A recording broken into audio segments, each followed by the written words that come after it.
हरि ओम। जय श्री सीताराम। अखंड कोटि विराट ब्रह्मांड नायक घटगढ़वासी परमपिता परमात्मा के श्री चरणों में कोटि कोटि प्रणाम करते हैं। आप सभी आगंतुक महानुभावों का हार्दिक स्वागत करता हूं। आइए थोड़ा सा चर्चा करें। आज वास्तव में परमात्मा का अवतार क्यों होता है, भगवान का अवतार क्यों, ईश्वर का अवतार क्यों होता है।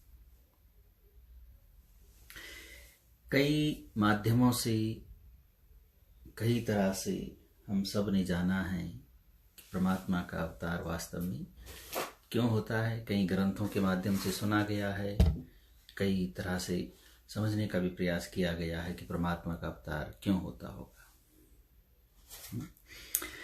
देखिए, जैसे हम हमेशा से चर्चा करते आए हैं कि बिना किसी कारण के कर्म नहीं होता, बिना किसी कारण के कोई कर्म नहीं होता। वो अकर्मा कोई व्यक्ति रह नहीं सकता है ना। यानी बिना कारण के कर्म नहीं होता और अकर्मा कोई कभी रह नहीं सकता। इसका मतलब हुआ कि कोई ना कोई तो कारण है परमात्मा के अवतार का। किसी के बारे में जानना हो तो उसके निकटवर्ती लोगों से जाना जा सकता है, जो उसके समीप रहे हों, जिन लोगों ने उनके साथ व्यवहार किया हो उनसे जानते हैं।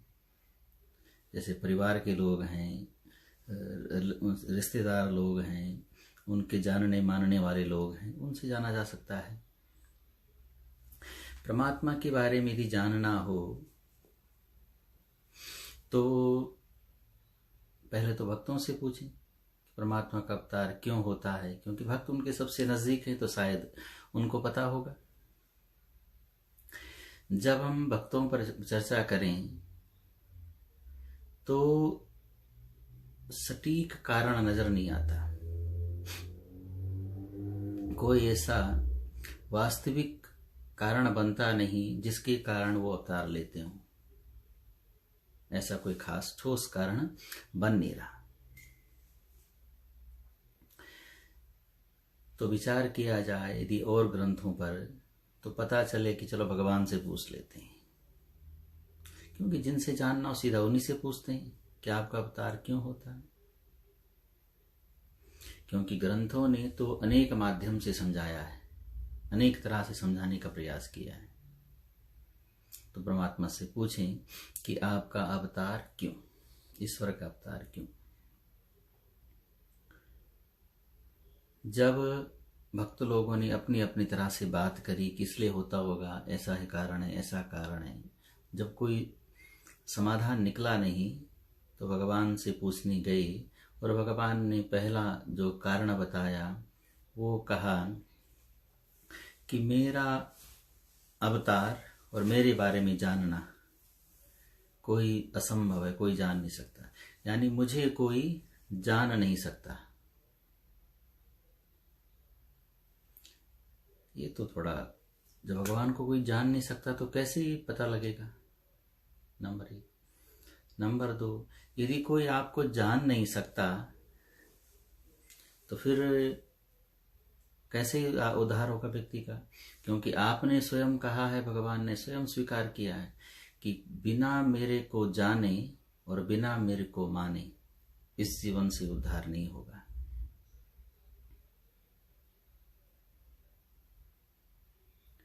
तो दोनों विरोधी बातें हैं।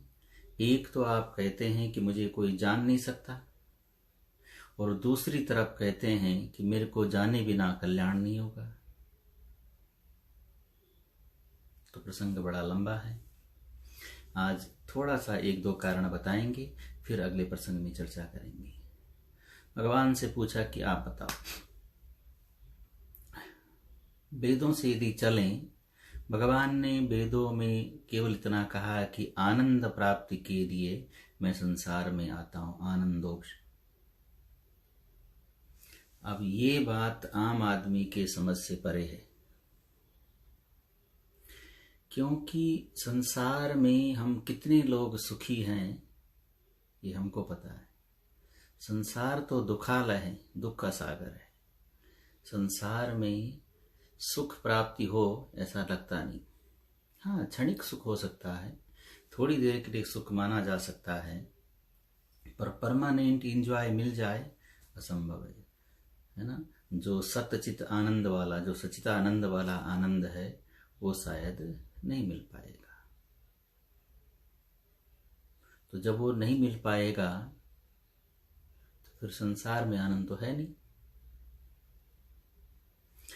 तो भगवान ने कह दिया कि आनंद प्राप्ति के लिए मैं संसार में आता हूं, प्रकट होता हूं, जन्म लेता हूं। कैसे मान लें? और यदि मान भी लें भगवान की बात, भगवान का वाक्य है, सही बोला होगा, तो संसार में ऐसा कौन सा पदार्थ, वस्तु है जहां पर उनको आनंद मिलता है? स्वर्ग जो आनंद है, केवल स्वर्ग, स्वर्ग से ऊपर और लोग हैं, 7 लोग जो हैं, तो स्वर्ग केवल जो सबसे नजदीक है स्वर्ग, यानी सबसे कम आनंद वाला जो स्थान है वो स्वर्ग है। स्वर्ग में जो स्वर्ग है वहां पर जो चाहो, जब चाहो, जैसा चाहो और जितना चाहो, जो चाहो, जब चाहो, जितना चाहो और जैसा चाहो, वैसा आनंद मिलता है।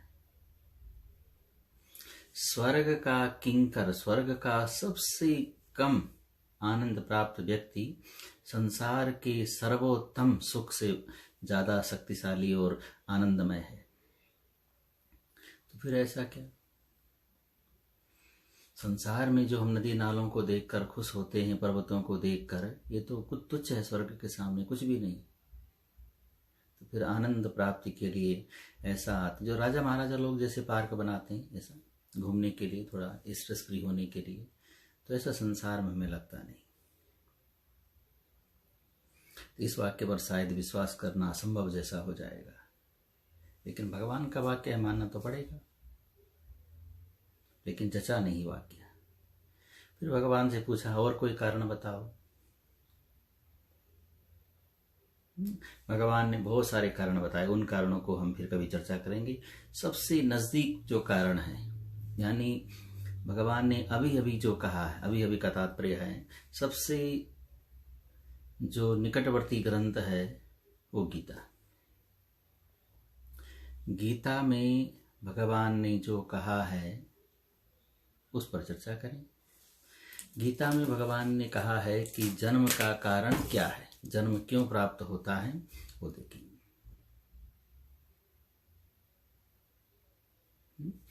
भगवान ने गीता में कहा है, परित्राणाय साधूनां विनाशाय च दुष्कृताम् अभ्युत्थान अधर्मस्य संभवामि युगे युगे। एक तो ये 3 कारण बताए हैं। मानस में जब जब कहा है, जब जब हो धर्म की हानि और बाढ़े अधर अभिमानी, जो लिखा है, तब तब अवतार होता है। पहले गीता पर, परित्राणाय साधूनां विनाशाय च दुष्कृताम्। पहला जो कारण बताया है, साधुओं का उद्धार करने के लिए, उनका परित्राण करने के लिए, दर्शन देने के लिए। दूसरा कारण बताया है दुष्टों का संहार करने के लिए। और तीसरा कारण बताया धर्म की स्थापना करने के लिए। साधुओं की रक्षा, दुष्टों का विनाश और धर्म की पुनः स्थापना, 3 प्रमुख कारण बताए। अब आप विचार करें, भगवान को यदि ये कह देते केवल कि विनाशाय च दुष्कृताम, दुष्टों का विनाश करने के लिए आया हूं, क्योंकि संसार में दुष्ट प्रवृत्ति के लोग, राक्षसी भाव के लोग यदि रहेंगे नहीं, फिर साधु महात्माओं को कोई परेशान नहीं करेगा। और जब साधु महात्मा लोगों को कोई परेशान नहीं करेगा, धर्म की स्थापना तो वो करते करते हैं। वो धर्म का ही प्रचार प्रसार करते हैं, तो अपने आप धर्म स्थापित हो जाता, साधुओं की रक्षा हो जाती, क्योंकि वे दुष्टों का विनाश कर देते। एक बात कहनी चाहिए थी।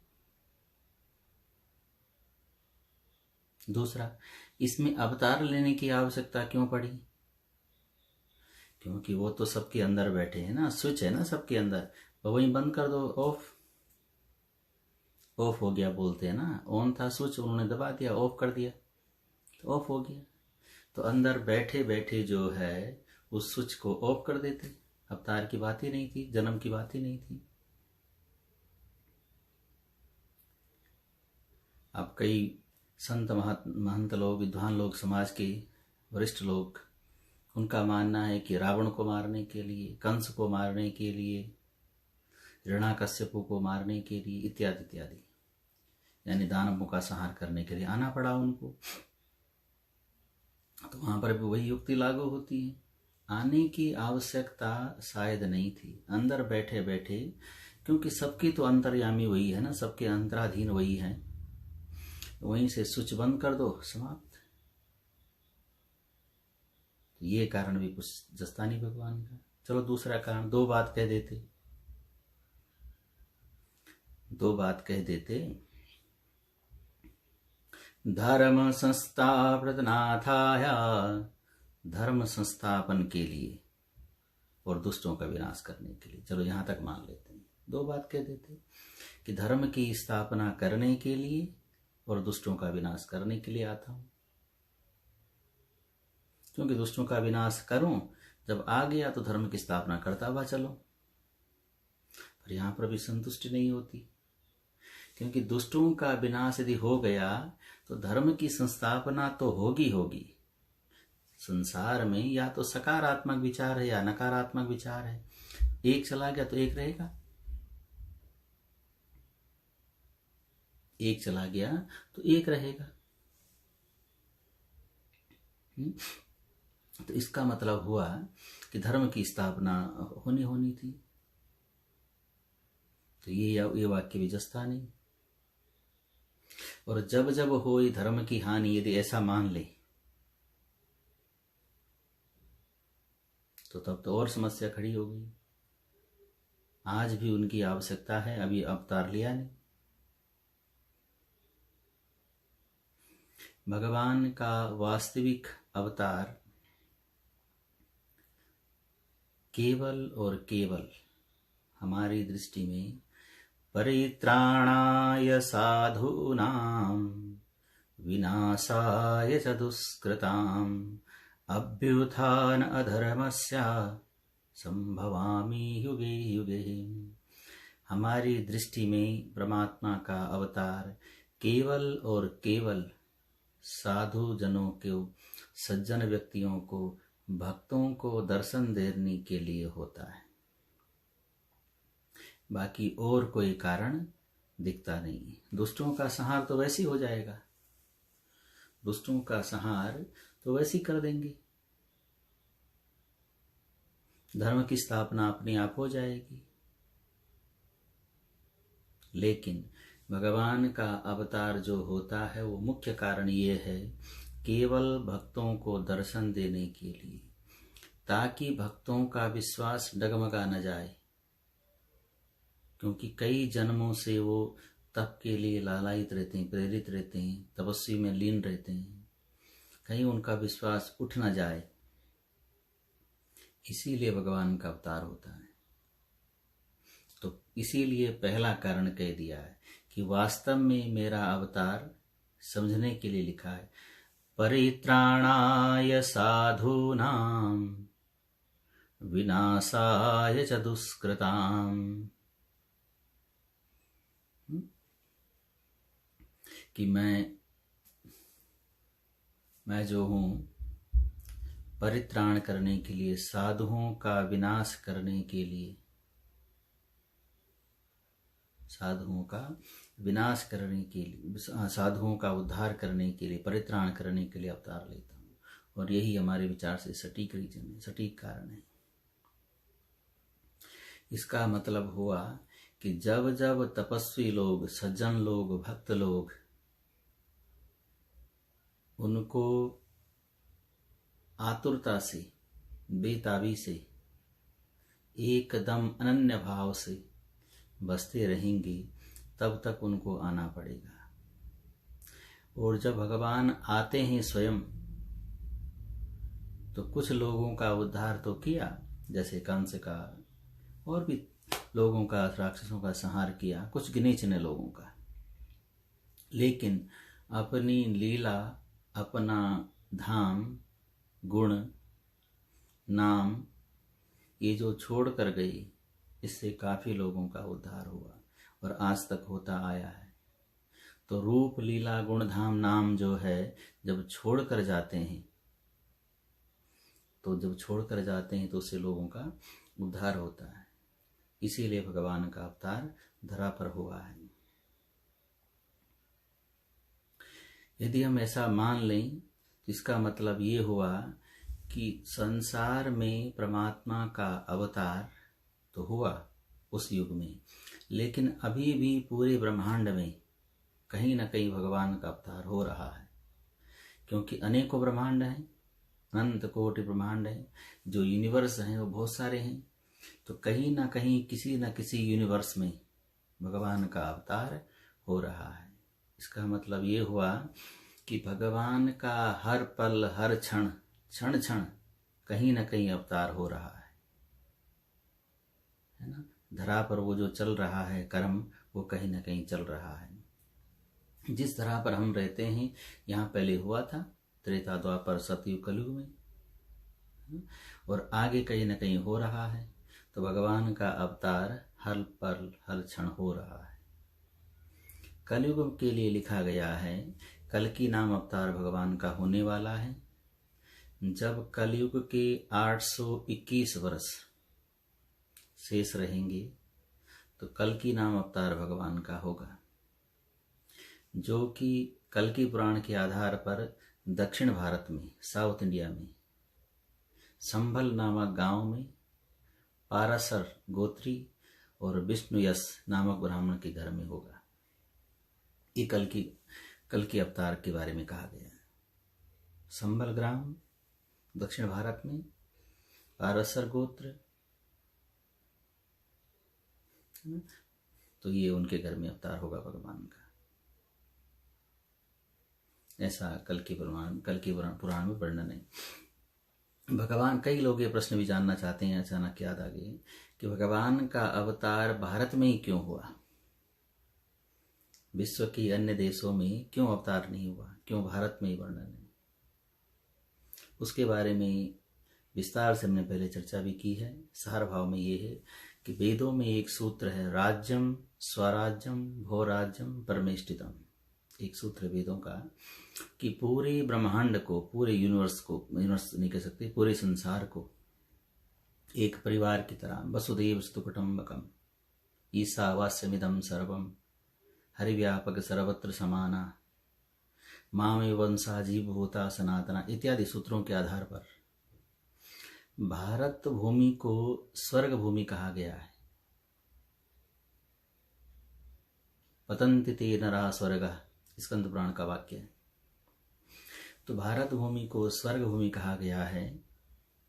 इसके पीछे हमने बहुत लंबा चौड़ा, आप लोग जो लोग सुनते आए और वीडियो में भी जा सकते हैं, पीछे हमने उसमें विस्तार से चर्चा भी की है कि भारत पूरे ब्रह्मांड के नॉर्थ ईस्ट पोल पर स्थित है।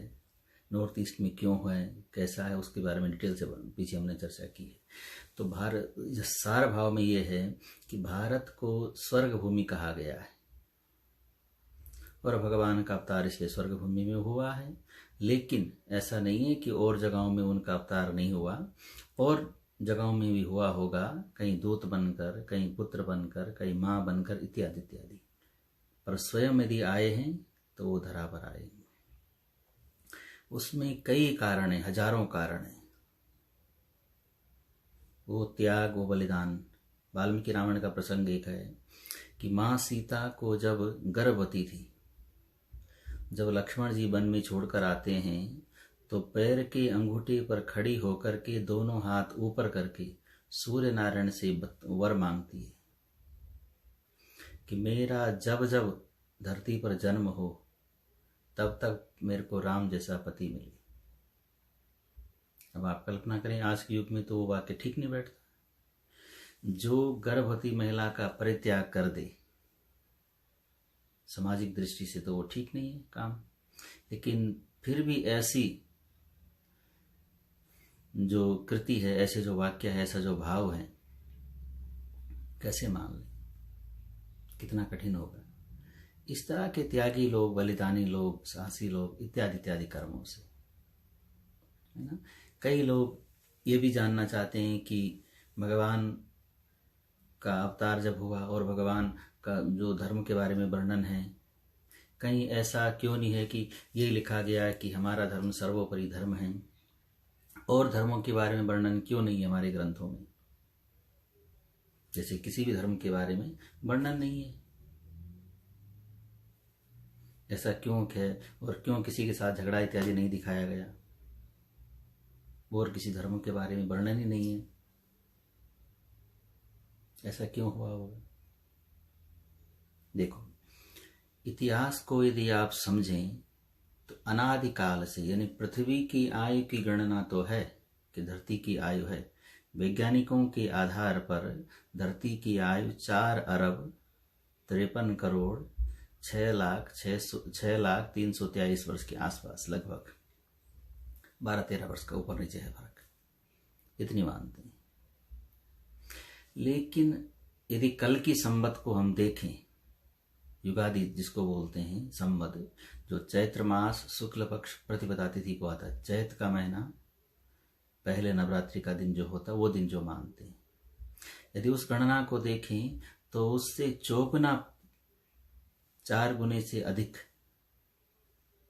वो पुराना है। इसका मतलब हुआ धरती का जब जन्म हुआ उससे पहले सभ्यता थी। हाँ, मनु महाराज के जमाने से मानव धर्म का प्रचार प्रसार हुआ, लेकिन पहले से वो धर्म था, पहले से वो सब बातें थी। मनु महाराज के जमाने से क्यों हुआ? क्योंकि जब शहर बनता है तो सिटी के बायला, रूल रेगुलेशन बनते हैं, जो और लोग उनके बड़े बड़े लोग, मंत्री संतरी लोग बनते हैं उसको चलाने के लिए, वो सब लोग आते हैं। इसी तरह मनु महाराज ने व्यवस्था बनाई है। इसलिए मनु महाराज ने बनाई है वेदों को साक्षी मानकर, पुराणों को साक्षी मानकर। ऐसा नहीं कि उन्होंने उस सभ्यता को प्रारंभ किया है, पहले से था, रूल रेगुलेशन को उन्होंने क्रियान्वित कराया। और धर्मों का वर्णन इसलिए नहीं है क्योंकि इतना पुराना हमें लगता नहीं कोई धर्म है। ये मेरा किसी से विरोध नहीं, अन्यत्र मत ले जाना, कोई विरोध नहीं, कोई ऊंचा नीचा नहीं, ऐसा समझाने का प्रयास नहीं कर रहा हूं। पर और किसी धर्म के बारे में 10 लाख वर्ष से पुराना कोई इतिहास नजर नहीं आता। और यहां तो जो मानस की यदि बात करें, काक भुसुंडी जी और गरुड़ जी का संवाद है, 23 कल्प पहले ये कथा मैंने सुनी थी, ऐसा वो कहते हैं। अब 23 कल्प कितना हुआ? 23 कल्प कितना हुआ? 43 लाख का एक चतुर्युगी, इसको मल्टीप्लाई करो 1000 से, है ना। और 28 बार जब ये निकल जाए तो एक, इस तरह से बहुत लंबा चौड़ा हो जाएगा। तो अरबों वर्ष पुराना, खरबों वर्ष पुराना धर्म संस्कृति है। इसलिए किसी और का वर्णन नहीं है, क्योंकि उस समय कोई था नहीं। इसलिए सीधी सीधी बात है कि जब कोई धर्म उस समय रहा नहीं होगा तो किसी का वर्णन नहीं है। सनातन धर्म एक ऐसा धर्म है जिसमें संपूर्ण ब्रह्मांड का, समस्त विषयों का संपूर्ण ज्ञान है। पूरे ब्रह्मांड का सभी विषयों का बारीकी से ज्ञान भरा है। कोई भी प्रसंग आप लीजिए, संगीत लीजिए, गायन लीजिए, मंत्र लीजिए, साधना लीजिए, योग मार्ग, भक्ति मार्ग, ज्ञान मार्ग, इत्यादि इत्यादि मार्ग। विश्व में ऐसी कोई पुस्तक नहीं जो वेद व्यास जी से बढ़कर कहीं वर्णन आया हो। वेद व्यास ने जो लिख दिया उससे बढ़कर कहीं किसी ने लिख दिया हो, ऐसा मुझे लगता नहीं कहीं पर। और सार भी छोटा सा कर दिया, ऐसा नहीं कि बड़ा, बहुत सार भाव में। परोपकार पुण्याया पापाया परपीडनम।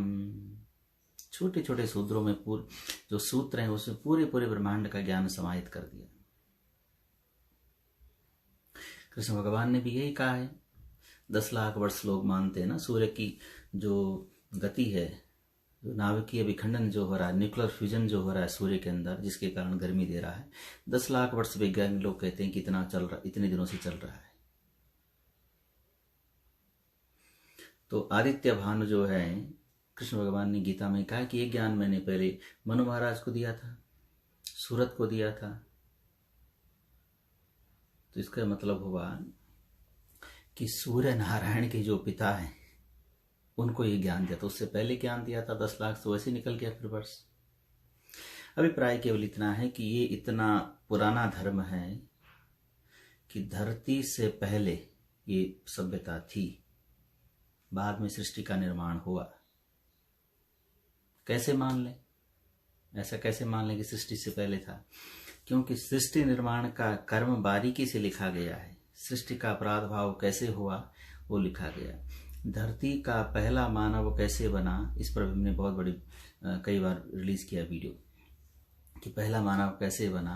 आप वैज्ञानिकों का आधार मान लीजिए, उसको अच्छी तरह पढ़ करके फिर हमारा वीडियो देखना लास्ट वाला, जिस पर हमने मनु महाराज की कृति के बारे में बताया है कि पृथ्वी का निर्माण कैसे, ब्रह्मांड का क्रिएशन कैसे हुआ, साउंड क्या, ध्वनि क्या थी, कैसे विस्तार हुआ, पुराणों के आधार पर वैज्ञानिकों ने भी कहा। और हम बार बार ये भी जरूर कहते हैं, हमने का मतलब है कि विज्ञान ने, जो साइंस है, उसने बहुत तरक्की की है, बहुत ज़्यादा तरक्की की है। उनको भी नमन, कोटि कोटि नमन। पूरा संचार बनाया है, पर वो संचार कहीं ना कहीं पहले से था।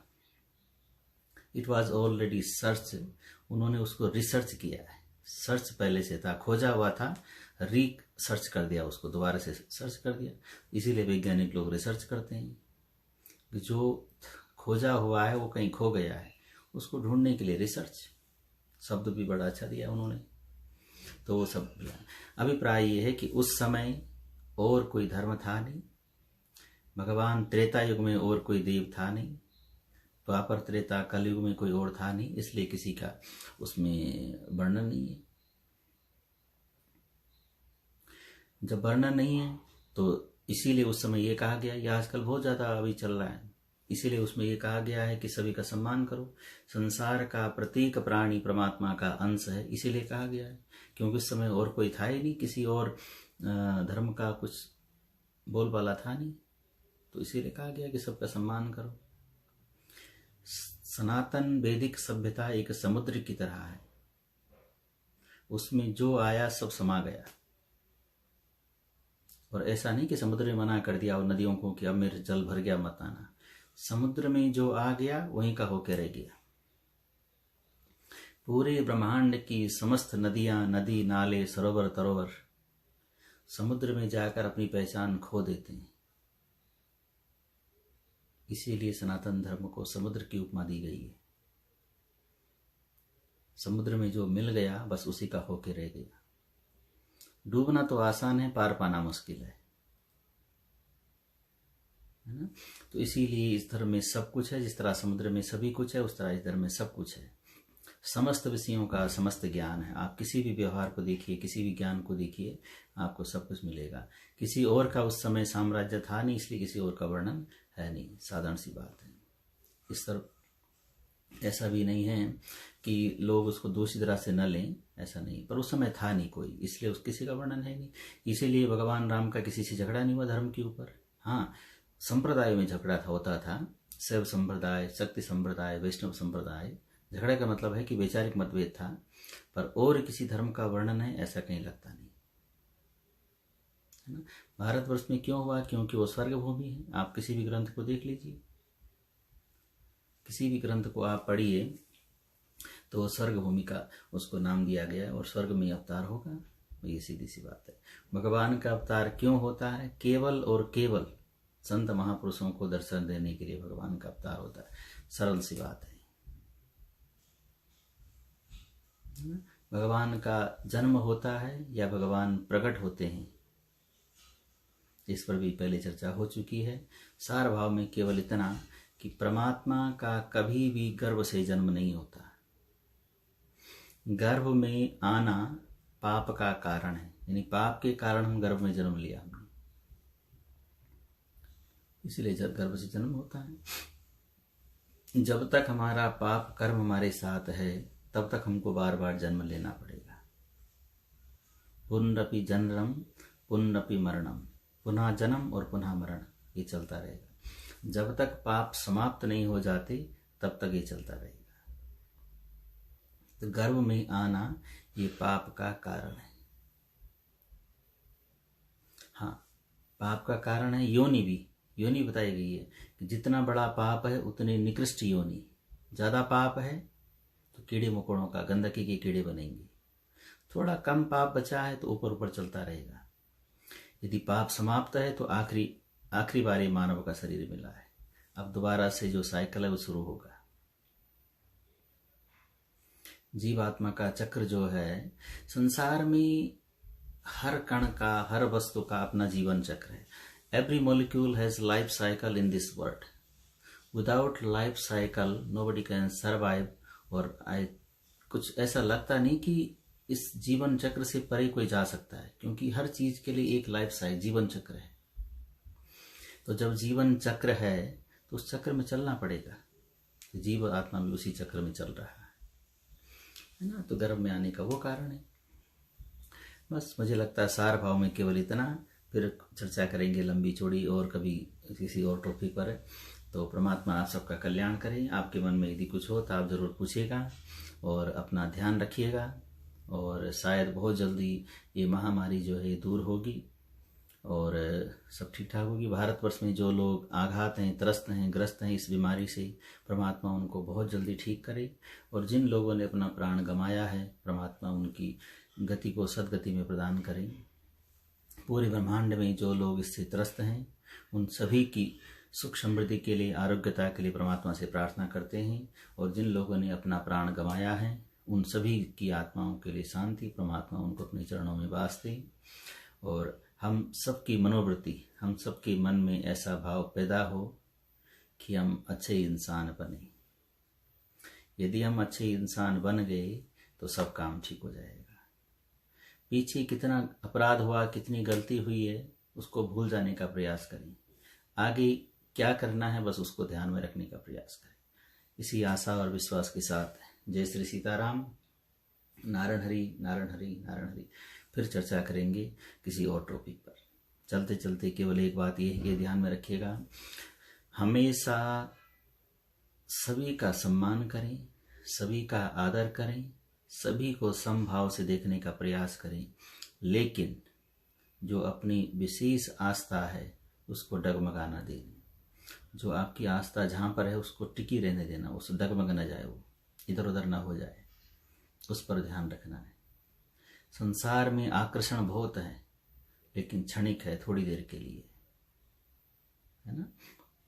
ये हमने सार भाव में ये कहने का प्रयास किया है कि वेद व्यास जी ने जो लिख दिया उससे बढ़कर आपको किसी भी ग्रंथ में नहीं मिलेगा। पूरे ब्रह्मांड के ग्रंथों को आप पढ़ लीजिए। इसका मतलब ये नहीं कि वो छोटे हैं बड़े, हमारा किसी से कोई तुलना नहीं, किसी से कोई कंपटीशन नहीं है, किसी से कोई मतभेद नहीं है। जो है वो ठीक है, पर हमारा सर्वोपरि है। हमारा अपने आप में एक अहम भूमिका रखता है, ये जरूर रखना है। पर सभी लोग अपने अपने नियम से यदि चलें तो संसार में, धरती पर स्वर्ग उतर आएगा। बस इसी आशा और विश्वास के साथ कि सब लोग मानव धर्म का पालन करेंगे। जय श्री सीताराम। कोटि कोटि धन्यवाद। हरिओम। ब्रह्मात्मा सब कल्याण करे। फिर कल मुलाकात होगी आप सबके सामने।